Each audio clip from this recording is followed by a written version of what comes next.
Hai sobat, gimana kabar kalian? Semoga disehatkan selalu dan banyak rezekinya, amin.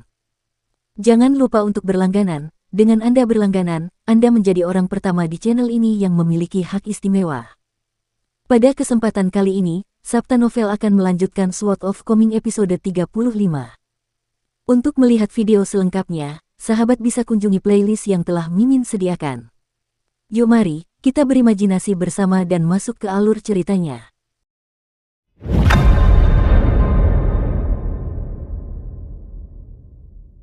Setelah keluar dari lorong vas tanah liat, Liu Xianyang dan Chen Pingan melihat dua kelompok orang berdiri di kiri dan kanan mereka. Ada seorang gadis kecil yang duduk di bahu seorang pria tua yang tinggi dan kekar, dan ada juga seorang anak laki-laki kecil yang angkuh dengan jubah merah besar berdiri di samping seorang wanita yang tampak tenang dan berwibawa. Namun, Liu Xianyang sangat tenang saat berjalan di antara mereka. Orang tua itu memperhatikan hal ini, dan dia merasa bahwa watak anak muda itu agak mirip dengan seorang jenderal besar. Sementara itu, anak muda bersandal jerami berusaha sekuat tenaga menyembunyikan ekspresi waspada dan terlalu berhati-hatinya, dan ini membuatnya tampak jauh lebih rendah dibandingkan dengan mereka. Setelah berpamitan kepada mereka berdua, Lu Zhenchun dengan patuh berdiri di sana dengan rasa takut dan gentar, melapor dengan sikap hati-hati. Liu Xianyang berkata bahwa jika dewa yang terhormat memberikan harga yang pantas, dia pasti akan dengan berat hati melepaskan harta keluarganya dan menjualnya kepadamu. Wanita itu melirik ke arah lelaki tua dari Gunung Sun Skok dan bertanya sambil tersenyum, "Senior Yuan, apa yang Anda katakan?" Orang tua itu merenung sejenak sebelum menjawab dengan suara serius, "Kita tidak bisa melakukan kesalahan yang sama 3 kali, jadi kita akan melakukan seperti yang disarankan Liu Xianyang dan memberinya kekayaan yang sangat banyak. Sun Skok Mountain dapat memberinya posisi sebagai murid sejati. Selain itu, aku juga bisa meminjamkannya harta abadi selama 100 tahun. Sedangkan untukmu, klan Su dari kota angin terang, kau bisa memberinya apapun yang kau inginkan." Wanita itu tercengang. Para murid sejati Gunung Sun Skok sudah menikmati kedudukan yang sangat mulia. Namun, Senior Yuan masih akan meminjamkannya harta abadi. Mungkinkah anak muda ini adalah seorang jenius kultivasi yang tidak sengaja terlewatkan oleh para pembeli porselen saat ia berusia 9 tahun? Lelaki tua itu mengabaikan pertanyaannya, dan ia hanya tersenyum pada gadis kecil itu dan berkata, "Kios-kios di kota kecil ini punya berbagai macam sejarah dan asal-usul. Nona muda, Anda bisa melihat-lihat, dan Anda mungkin bisa mendapatkan beberapa harta karun tersembunyi." Karena masih kecil, gadis kecil itu dengan gembira memerintahkan kudanya untuk berlari. Pria tua itu, yang merupakan anggota terhormat utama dari Sun Skok Mountain, tertawa terbahak-bahak saat ia mulai berlari maju perlahan.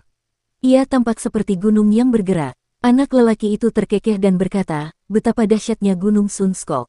Wanita itu memberi isyarat agar Lu Zhenchun kembali terlebih dahulu. Sementara itu, dia berjalan menyusuri jalan bersama putranya, sambil menjelaskan, selain jalur pendakian yang biasa dan utama itu, Gunung Sun Skok juga memiliki jalur pedang yang istimewa.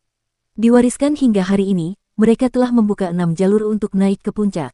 Dengan kata lain, Gunung Sun Skok telah menghasilkan 6 dewa pedang sejati yang telah mencapai Dao.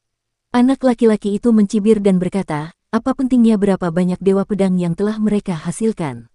Itu tidak lain hanyalah sejarah. Seberapa besar manfaatnya bagi mereka? Melihat para pemurni Qi yang memiliki hak untuk memasuki kota kecil ini, bahkan mereka yang datang setelah kita, klan dan sekte mana yang belum pernah berkuasa sebelumnya? Sambil memegang tangan anak laki-laki itu, wanita itu tersenyum dan berkata, "Lalu, tahukah kau? Dalam 100 tahun ke depan, 2 jalur pedang baru akan mencapai puncak Gunung Sun Skok. Selain itu, hal yang istimewa tentang gadis yang seusia denganmu adalah dia dapat berjalan bebas di sekitar puncak pedang yang dipenuhi dengan ki pedang. Bahkan, lamanya waktu yang bisa dia habiskan di sana menyaingi para tetua agung Gunung Sun Skok." Anak laki-laki itu tersentak setelah mendengar ini. Dia segera berhenti dan berkata dengan marah, "Jika gadis bodoh itu sangat cakap, mengapa ibu tidak memberitahuku lebih awal? Aku tidak akan menargetkannya selama ini dan membuatnya selalu membalasku tanpa alasan. Jika dia menjadi istriku dalam beberapa tahun, dan jika kita menjadi mitra Dao di kemudian hari, bukankah itu akan sangat menguntungkan kota angin cahaya kita?" Melihat kemarahan di wajah anak laki-laki itu yang cantik dan masih kekanak-kanakan, wanita itu tidak marah. Sebaliknya, dia tersenyum dan menjelaskan, "Baik kamu maupun gadis kecil itu adalah ahli kultivasi tingkat tinggi yang memiliki kesempatan untuk naik ke 5 tingkat atas. Jadi, jalinan takdir di antara kalian berdua jauh lebih rumit dari biasanya. Dengan sengaja mencoba mencari hasil yang telah ditentukan sebelumnya hanya akan membuat segalanya semakin tidak memuaskan. Bagaimanapun, apakah kamu benar-benar berpikir bahwa dia membencimu dengan sepenuh hatinya? Anak laki-laki itu mengerutkan kening dan berkata, kalau tidak, kita biarkan alam berjalan sebagaimana mestinya, wanita itu bergumam dengan suara lembut. Anak laki-laki itu tiba-tiba menjadi serius, dan dia bergumam, Ibu, aku tidak menyukai orang di belakang Liu Xianyang. Bahkan, aku membencinya pada pandangan pertama. Kok bisa? Tanya wanita itu penasaran. Anak laki-laki itu merenungkannya sejenak sebelum menjawab, orang itu agak aneh, dan dia berbeda dari Lu Zhenchun yang mengerti segalanya, dan juga berbeda dari Liu Xianyang yang tidak mengerti apa-apa. Selain itu, aku sangat membenci matanya. Wanita itu hanya menganggap ini sebagai kekanak-kanakan anaknya, jadi dia berkata, kita tidak bisa berbuat sesuka hati di kota kecil ini. Namun, kamu harus memikirkan ini, ketika kerajaan ini runtuh, nasib apa yang akan dihadapi orang-orang yang tinggal di sini. Memikirkan hal ini akan membuatmu merasa jauh lebih baik. Anak laki-laki itu mengangguk tanda mengerti. Pada saat yang sama, ia mengulang dua kata yang diucapkannya saat pertama kali melihat anak laki-laki itu memakai sandal jerami, semut yang hina. Setelah meninggalkan kota kecil itu, Chen Pingan dan Liu Xianyang segera melihat jembatan beratap itu. Liu Xianyang bertanya dengan santai, mengapa keluarga Song Jixin membangun jembatan beratap ini? Baiklah jika mereka ingin membangun jembatan. Tetapi mengapa mereka harus membangunnya di atas jembatan lengkung batu yang lama? Kudengar jembatan lengkung batu itu juga tidak dihancurkan, jadi seolah-olah ada jubah baru yang ditarik di atasnya. Katakanlah, apakah akan terasa panas di musim panas? Hahaha. Pada akhirnya, anak laki-laki muda yang tinggi dan tegap itu mulai menertawakan leluconnya sendiri. Sebuah plakat dengan 4 karakter emas tergantung di sisi jembatan ini, dan tidak diketahui siapa yang menulisnya. Karakter-karakter itu sangat besar, dan berbunyi, angin yang berembus menghantam air. Saat kedua pemuda itu menaiki tangga, Liu Xianyang menghentakkan kakinya beberapa kali dengan keras dan berkata dengan nada misterius, Pak Tuayao pernah mengatakan kepadaku bahwa ada sesuatu yang aneh di bawah tangga ini. Ia berkata bahwa saat mereka sedang membangun jembatan beratap ini, ayah Song Jixin memerintahkan para pekerja untuk menggali lubang besar pada suatu malam.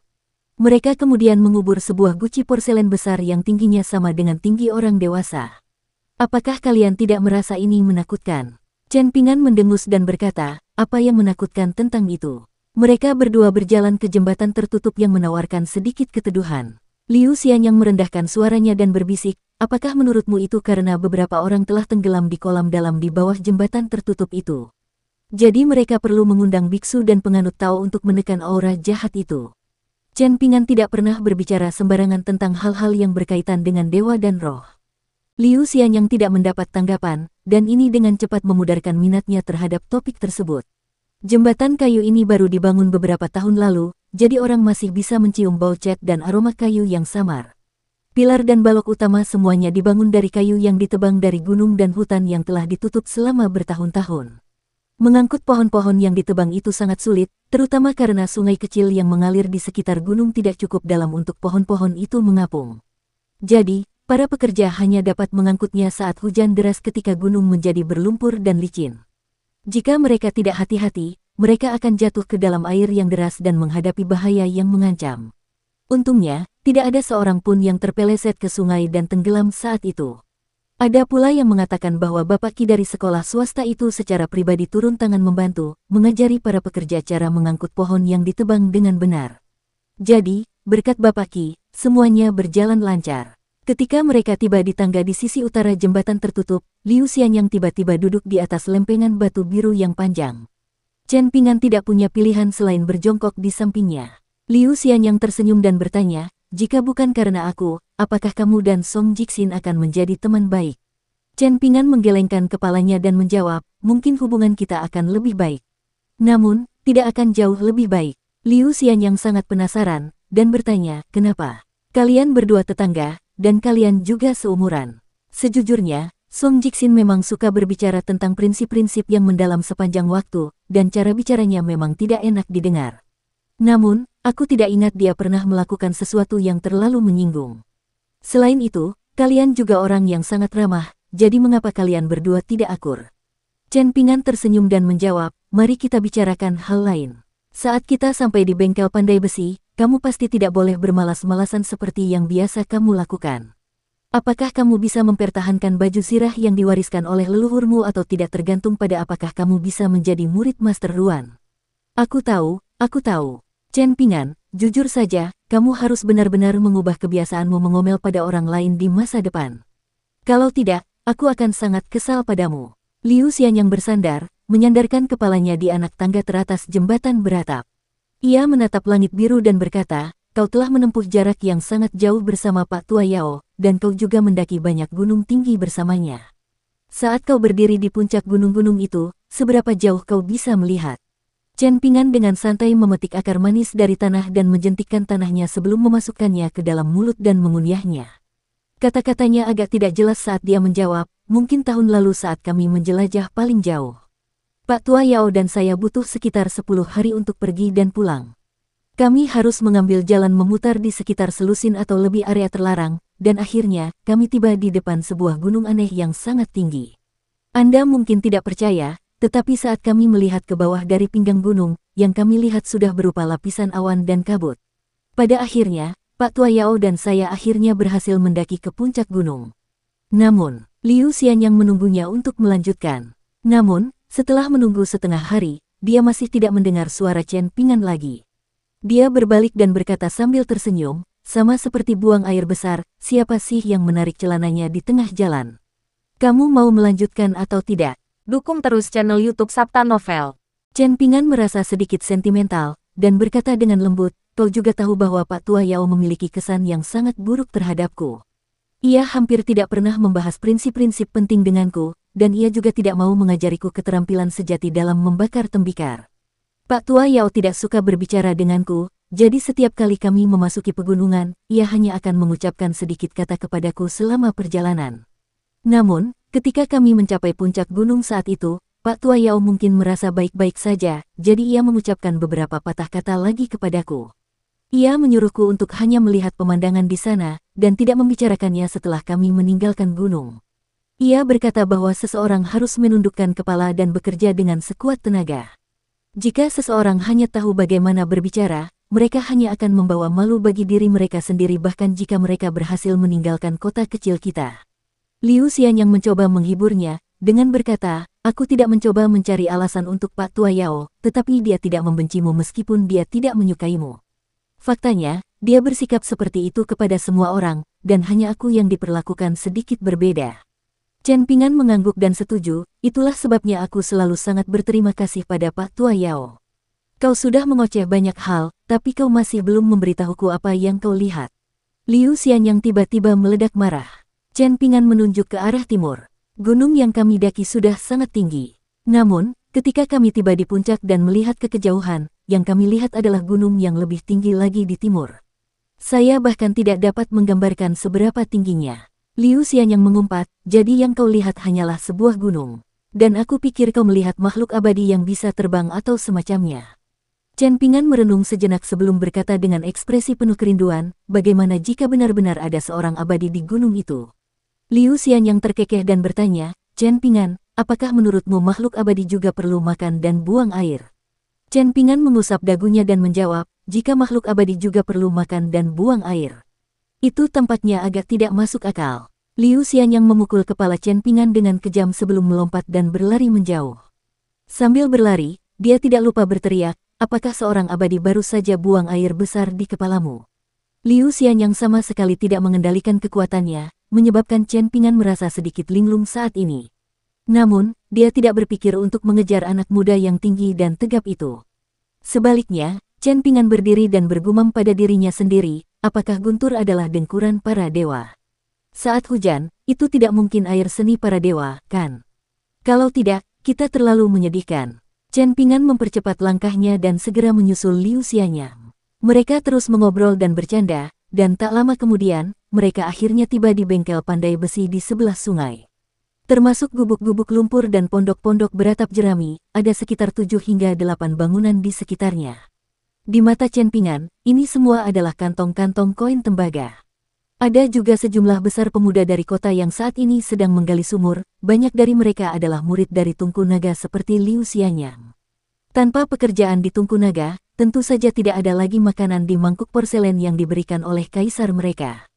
Jadi, mereka yang dapat menemukan pekerjaan di Pandai Besi dan mendapatkan makanan di mangkuk besi sudah sangat beruntung. Akan tetapi, menurut Liu Xianyang, kebanyakan dari orang-orang ini hanyalah pekerja sementara yang membantu pekerjaan sambilan di sana-sini. Ia berkata bahwa Master Ruan paling banyak hanya akan menerima beberapa murid tetap. Sedangkan yang lainnya, paling banter mereka hanya akan menjadi pekerja jangka panjang. Liu Xianyang melambaikan tangannya dan berkata, Anda bisa menungguku di sini. Aku akan pergi untuk menyambut Tuan Ruan, dan aku akan mengajak Anda berkeliling untuk menyaksikan pemandangan besi yang ditempa. Cek, aku jamin Anda akan ketakutan setengah mati jika melihat putrinya mengayunkan palu dan menempa besi. Chen Ping'an berdiri di sana dan menunggunya, tidak berkeliaran sendirian. Sambil melihat ke sekeliling, ia melihat sudah ada 7 sumur yang mulai terbentuk, dengan rangka dan dinding di sekeliling kepala sumur. Di beberapa kepala sumur, orang-orang terus memanjat keluar sambil membawa keranjang di kepala mereka. Chen Ping'an berjongkok karena kebiasaan sambil melihat para pekerja yang sibuk, dan dia mengambil sejumput tanah dan perlahan menggosoknya di antara jari-jarinya. Tanahnya terasa agak lembab, tetapi sebenarnya itu bukan tanah yang cocok untuk air. Sebaliknya, itu adalah kebalikannya, dan itu adalah tanah yang cocok untuk api. Namun, itu adalah jenis tanah yang cocok untuk api di bagian bawah. Menurut Pak Tua Yao, jenis tanah ini disebut tanah bintang api bulan ke-7. Jenis tanah ini secara alami akan menjadi dingin, dan juga tidak terlalu kering. Tanah ini juga sangat mudah diolah, dan ini memastikan bahwa dinding sumur tidak akan mudah runtuh.